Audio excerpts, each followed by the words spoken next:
First off, I love Game of Thrones. I've got Thrones merch. I've been to Belfast to visit Castle Ward, used for Winterfell and other filming locations. I've met the direwolves, and I even petted them before I headed south. Did you hear that, Jon Snow? But now Game of Thrones is over and everybody is angry. Why? Many reasons. Do I agree with them? Yeah. Am I going to talk about those reasons in this video? Of course. Do I ask myself too many questions? Perhaps. But I digress. Today's video is about Game of Thrones, or more specifically, the flaws of Game of Thrones now that they've finally put it out of its misery. It's okay. They can't hurt you anymore.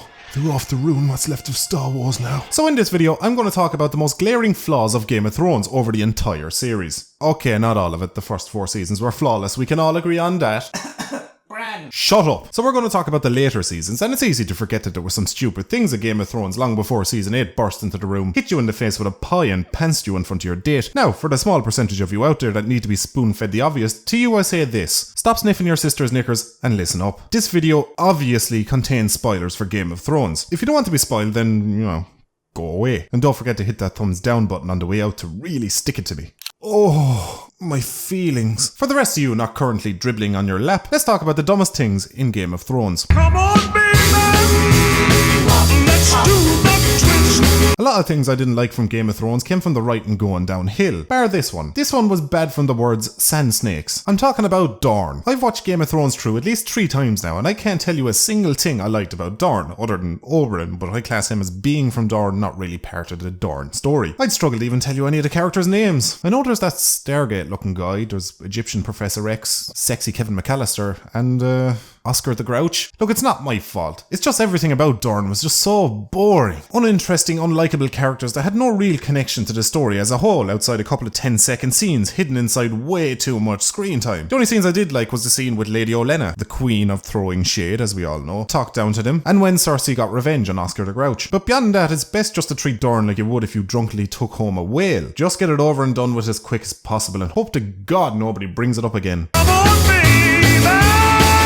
Let's do the twist! As the show went on, it started becoming more about spectacle and fan service than it did about storytelling. It went from the show that flew in the face of fantasy tropes to the show that started living by them. For instance, am I the only person who doesn't give a shit about Jon Snow riding a dragon? Seriously, when he got on Rhaegal, I didn't care. Might as well have mounted the Night King for all I cared. I'm here for the brutally realistic dark storytelling. I'm not here for scenes that wouldn't look out of place in a Disney movie. But fans were losing their minds leading up to it. Oh my god, you think Jon Snow is gonna ride a dragon? And I don't know why. We have ice zombies, zombie polar bears, red weddings, resurrections, giants, faceless men, and fucking shadow fanny monsters. Why does Jon Snow riding a dragon wet anybody's chair? But in typical late season fashion, the showrunners gave the fans exactly what they wanted, despite how little it adds to the story. They want Jon Snow to ride a dragon. What, like an actual dragon or Daenerys? They didn't say. Well, what am I supposed to do then? Fuck it, do both, I don't care. But hey, thank God for that fan service, or that Battle of Winterfell would have been lost. If Jon Snow wasn't there to ride that dragon in the mist for those 10 minutes before he fell off and eventually became trapped by a dragon behind the only lump of vibranium rock in Westeros, then I don't know what would have happened. Because as we all know, in Game of Thrones, dragons can't fly or breathe fire without somebody on their back. If they could, that would really negate the point of having Jon Snow on one then, wouldn't it? Give me by my little hand and go like this. I lost a bit of respect for Jon Snow in season 8 when he didn't pet Ghost before saying goodbye. Why not pet him? He's been your companion since season 1. He helped you fight countless times and he's guarded your body when you died. So clearly, he's a good boy. Yeah, he finally pets him in the end, but he thought he was saying goodbye there and then, so why not pet him? But then I looked into it and lo and behold, there was another case of it was too hard to CG. A show that has dragons, armies of undead, zombie polar bears, and has previously shown direwolves and direwolves being petted, found it too hard to CGI a direwolf being petted. Yeah, that's got more holes in it than a junkie's arm. I feel like the show just became a bit too obsessed with dragons and just stopped giving a shit about the direwolves, and then just used the whole excuse of too hard to CG when fans, rightly so, got annoyed by that. Seems to me like they didn't really care about the direwolves and just fobbed fans off with shite excuses when they were always absent. I don't know, maybe I'm alone in this, but I just really wanted a scene when Dany was boasting about having 3 dragons and Jon just said, "Fuck yo dragons, bitch, I got me a fucking direwolf."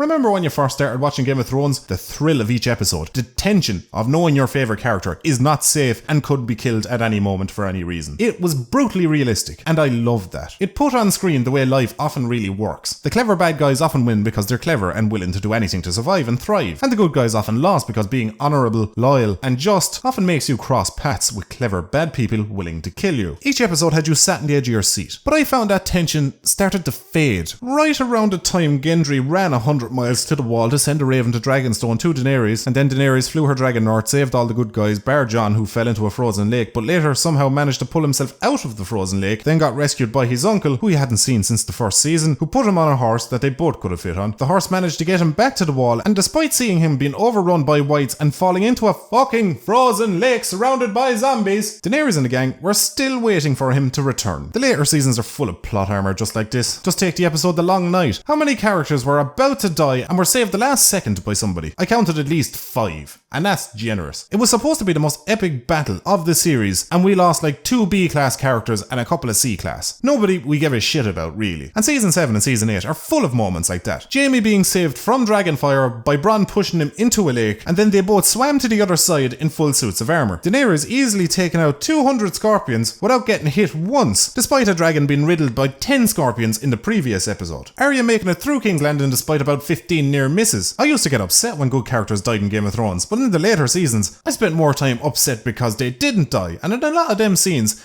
they really should have. Just like this.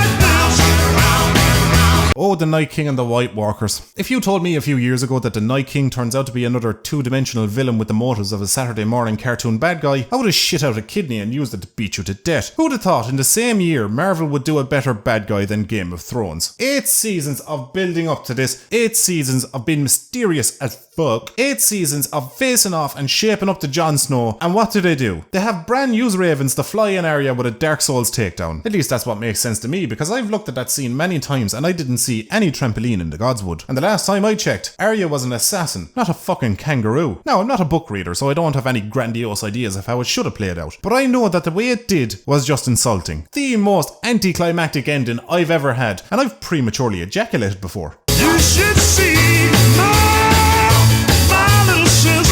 If shows like Breaking Bad and Sopranos have taught us anything, it's that seeing everything from the bad guy's point of view is not only fun, but it can be very eye-opening. When you follow them as characters, you get to see what makes them tick, and when they make the decisions they do, it's harder to hate them, especially if they do the bad things for good reasons. In Game of Thrones, nobody's story did that better than Jaime. Now, on the face of it, you instantly hate him. He's a knight who styles himself after Prince Charming from Shrek, enjoys killing his own king, pushing children out of windows, and giving his sister what my Polish friends refer to as a pumpin'. But as the story progresses, you start to empathise with him. He cuts his hair, you find out he only killed his king to save a city full of people from being burnt to death, he tried to kill the child to protect his family, and he eventually stops lancing Cersei's furry boar. Throughout the show, over 7.5 seasons, he was a very compelling character, and getting to see him to grow from one of the most hated characters to one of the best is not something you typically see done at all in other shows. But I think, in the last season, there was a little bit of miscommunication among the writers when it came to showing the audience what makes him tick, because they didn't do that. They just made him tick. That's tick with a TH, not that one. Or that one. Although he'd want to be wielding a thick old broadsword to Mount Brienne. Don't know why. I just imagine she has a gowl like a hippo's yawn. Oh, don't feel bad. I'm sure she got her lion's share. But anyway, yeah, Jaime just went full retard in the second half of the last season when he went back to Cersei to die. Now I can go on a long tangent as to why, but you all know, you've all seen it, and we've all collectively sighed with enough power to fuck up the Earth's axis. He went from one of the most compelling, deep characters to a character that was about as deep as a Chinese fleshlight. A shit, unfitting ending to two characters whose stories deserved a very different and more impactful end than what a wheelbarrow full of bricks can do.